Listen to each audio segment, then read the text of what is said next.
اللہ والوں کی باتیں، تو اس کی 10 جلدوں کا پیغام آیا ہے کہ 10 جلدیں ہیں. اب 10 جلدیں چھپ گئی ہیں یا نہیں یہ نہیں پتا مجھے. میرے پاس میرا خیال 7 جلدیں ہیں. 8 جلدیں چھپ چکی ہیں. شاید میرے پاس 7 ہو سکتا ہے، 8 میں بھول گیا ہوں گا. تو میرے استعمال میں یہ رہتی ہیں، وقتاً فوقتاً ضرورت ہے اس کو کھول کے دیکھتا ہوں. 8 جلدیں، کل 10 جلدیں، 8 جلدیں چھپ چکی ہیں. جلد مانے ولیوم. تو اس کا ہدیہ بھی آ جاتا تو ہاتھوں ہاتھ. یہ اس کا ہدیہ، ہم پہلے ہدیہ بولتے تھے احتراماً، اب کوسٹ بولتے ہیں، قیمت بولتے ہیں. ہدیہ میں لوگ نہیں سمجھتے شاید. تو یہ 8 جلدیں جو چھپ گئی ہیں، ان کا ہدیہ میننگ کوسٹ، قیمت 3432. اللہ والوں کی باتیں ہیں، مکتبۃ المدینہ پر 8 جلدیں آ چکی ہیں. ان کی کل قیمت 3432 یعنی 3432 روپیز. یہ لیں اپنے. ممکن ہو اللہ نے آپ کو دیا ہے تو امام جعفر صادق رحمت اللہ علیہ کے ایصال ثواب کے لیے اپنی مسجد کے خطیب صاحب کو، امام صاحب کو جو بیان کرتے ہیں ان کو دیں.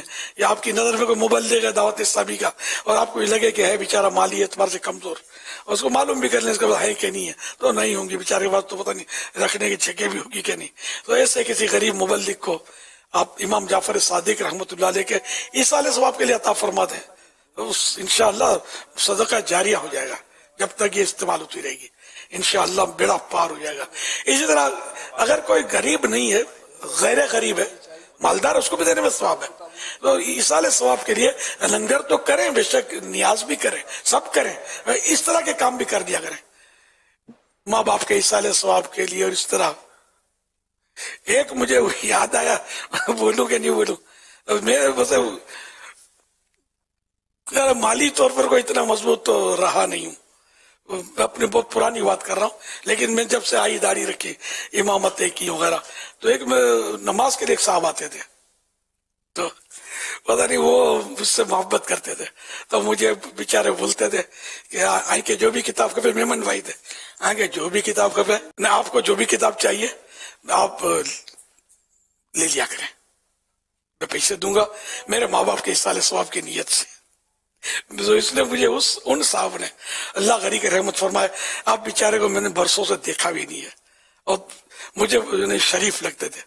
اور وہ کتابیں جتنی، ان کی برکت سے، ان صاحب کی، اپنے ماں باپ کے ایصال ثواب کی وجہ سے اس دور میں میرے پاس بہت کتابیں آ گئی.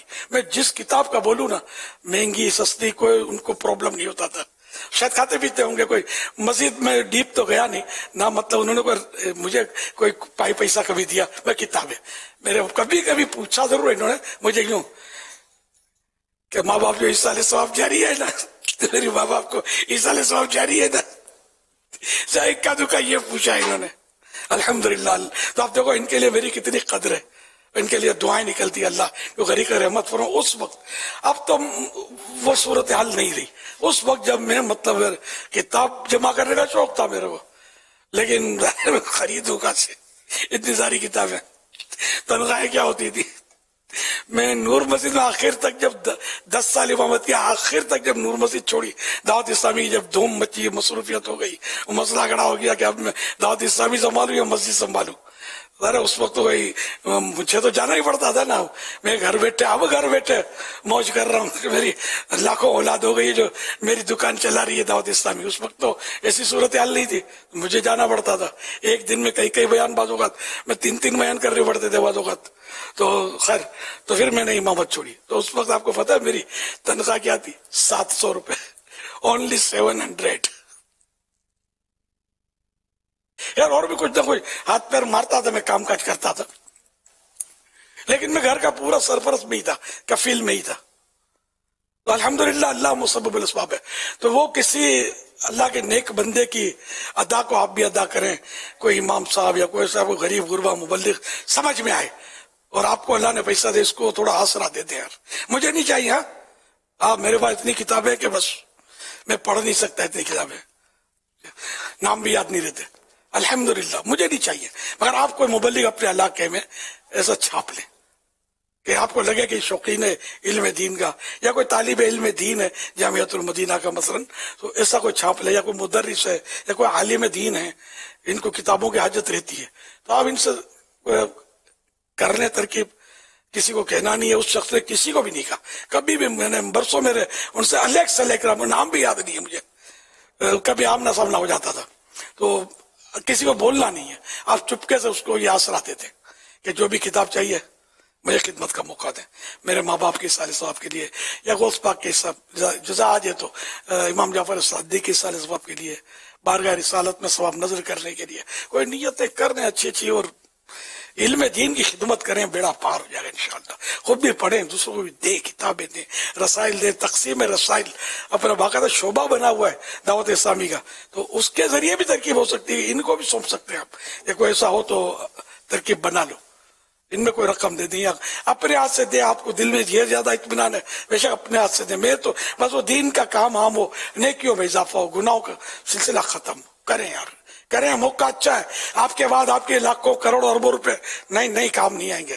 کس خیال میں ہو آپ کا ماڈرن بیٹا کہ آپ کے لیے مسجد بنائے گا، راستے میں پڑی ہے سو نہیں بناتے بھائی، کچھ بھی نہیں کرتے. مجھے تجربہ ہے اس کا، اولاد لفٹ بھی نہیں کراتی بعد میں. ہاں اگر آپ کا بیٹا واقعی مذہبی ہے اور آپ نے اس کو عالم بنایا یا دعوت اسلامی کا مبلغ، اس طرح کا کوئی نیکی کا راستہ، اور ہے آپ بھی مطمئن ہے کہ با اخلاق اور با کردار، ماں باپ سے سچی محبت کرنے والا ہے، تو کوئی امید ہے. مطلب کرتے ہیں، اولاد بعد میں کرتی ہے، ان کی تعداد تھوڑی ملے گی آپ کو. تو اپنے طور پر پہلے سے ہی بنا کے چلے جائیں. یا کوئی 1/3 میں تو وصیت ویسے بھی نافذ ہوتی ہے، تو وصیت نامہ لکھ کر کے میری رقم میں سے اتنی رقم کی یوں مسجدیں اور یوں مدرسے اور کر لیں، مشورہ کر لیں. دارالفتاء اہل سنت اپنا رہنمائی کے لیے موجود ہے. ان صاحبان سے، ان علماء سے رہنمائی لے لیں کہ میں یوں کرنا چاہتا ہوں کہ مرنے کے بعد بھی میرا مطلب ثواب کا سلسلہ رکے نہیں. تو آپ کو انشاءاللہ پیارے پیارے مشورے دیں گے اور میٹھا مدینہ ہو جائے گا. فائدہ ہوگا مرنے کے بعد. مبالغہ کرتا ہوں، مرنے کے بعد مجھے دعائیں دو گے کہ یار اچھا نسخہ بتایا تھا اس نے. انشاءاللہ الکریم. صلو علی الحبیب صلی اللہ علی محمد. علی محمد.